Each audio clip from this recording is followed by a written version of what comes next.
শিৱসাগৰত বীৰ লাচিত সেনাৰ প্ৰশাসনিক সচিব শৃংখল চলিহাৰ সংবাদমেল বীৰ লাচিত সেনাৰ মুখ্য সচিব ৰন্তুপানী ফুকনক গুৱাহাটীত সম্বোধন কৰা সংবাদ মেলৰ পৰা আৰক্ষীয়ে গ্ৰেপ্তাৰ কৰাৰ পাছতেই শিৱসাগৰৰ নিজৰ বাসগৃহৰ পৰাই শৃংখল চলিহাৰ সংবাদমেল ৰন্তুপানী ফুকনৰ গ্ৰেপ্তাৰ কৰাক লৈ সৰব শৃংখল চলিহা ৰন্তুপানী ফুকনৰ লগতে উৎপল অসমৰ তন্ময় ফুকনক গ্ৰেপ্তাৰ কৰা হ'ল সেই সন্দৰ্ভত প্ৰশ্ন উত্থাপন কৰিছে শৃংখল চলিহাই যদি অনতিপলমে এই সকলক মুকলি কৰি দিয়া নহয় তেনে কাইলৈৰ পৰা জংগী আন্দোলনৰ ভাবুকি দিছে চলিহাই লগতে বিকাশ অসমৰ বিৰুদ্ধে অহা অভিযোগক লৈ লক্ষ্য ৰাখি বিকাশ অসমক তৎকালীনভাৱে কাৰ্যকৰী হোৱাকৈ তেওঁক সকলো বিষয়বাব আৰু প্ৰাথমিক সদস্য পদৰ পৰা অব্যাহতি দিয়া হৈছে বুলিও চলিহাই ঘোষণা কৰিছে আনহাতে বীৰ লাচিত সেনাৰ একাংশ সদস্যক ডকাইতি কেছত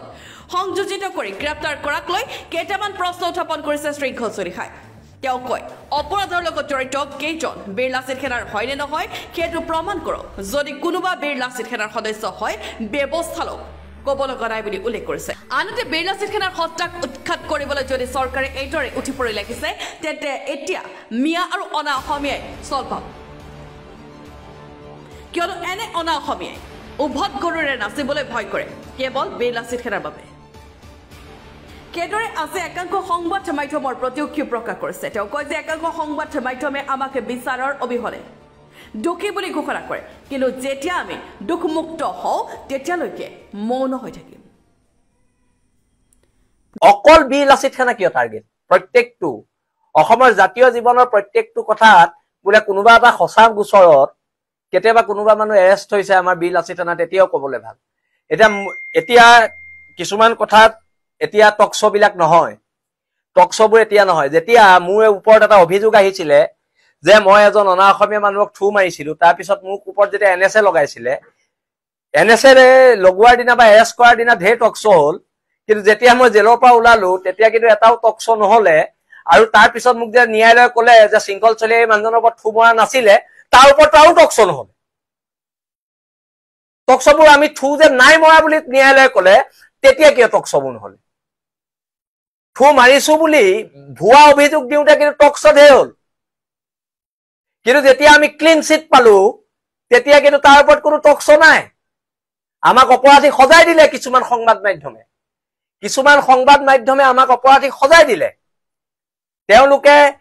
ন্যায়ালয়ৰ ভূমিকা পালন কৰিলে কিন্তু ওলাই অহাৰ পিছত সেই সংবাদ মাধ্যম কেইটাই কিন্তু আমি টকশ্ব পতা নেদেখিলো প্ৰব্লেমবোৰ তাত এতিয়া বহুতে কৈ আছে বীৰ লাচিত সেনাৰ ল'ৰা আৰে প্ৰমাণ কৰিব লাগিব নহয় বীৰ লাচিত সেনাৰ ল'ৰা বুলি প্ৰমাণ কৰিব লাগিব আজি যধু মধু চব আদি আপোনালোকে কৈ দিব নেকি এইটো বীৰ লাচিত সেনাৰ ল'ৰা কোনোবাই ক'ৰবাত বদমাচি কৰিব বীৰ লাচিত সেনাৰ ল'ৰা কোনোবাই ক'ৰবাত কিবা মাৰপিট লাগিব বীৰ লাচিত সেনাৰ ল'ৰা আৰু যোনে ভুল কৰিছে তাৰ ওপৰত ব্যৱস্থা হ'ব আৰু অনাগত দিনতো ব্যৱস্থা হ'ব আজিও ব্যৱস্থা হৈছে কাইলৈও ব্যৱস্থা হ'ব কিন্তু নিৰ্দোষী মানুহ এজনক দুখী টেগ লগাই আপোনালোকে জেলত ভৰোৱা কিয় চক্ৰান্ত কৰিছে এতিয়া আমি চৰকাৰক অনুৰোধ কৰিম নে দাবী জনাম আমি দাবী জনাইছো আৰু চৰকাৰক সকীয়াই দিছো ৰন্তুপানী ফুকন উৎপল অসম তন্ময় চেতিয়াক অতি শীঘ্ৰে আপোনালোকে এৰি দিয়ক আমি স্পষ্টকে কৈ দিছো যেতিয়ালৈকে তেওঁৰ ওপৰত তদন্ত নহয় তেওঁক অব্যাহতি প্ৰদান কৰা হৈছে মহানগৰ জিলা সমিতিৰ সাধাৰণ মুখ্য সচিবৰ পদৰ পৰা আৰু বীৰ লাচিত সেনা অসমৰ সাধাৰণ সদস্য পদৰ পৰা ব্যুৰ ৰিপৰ্ট N24 Assam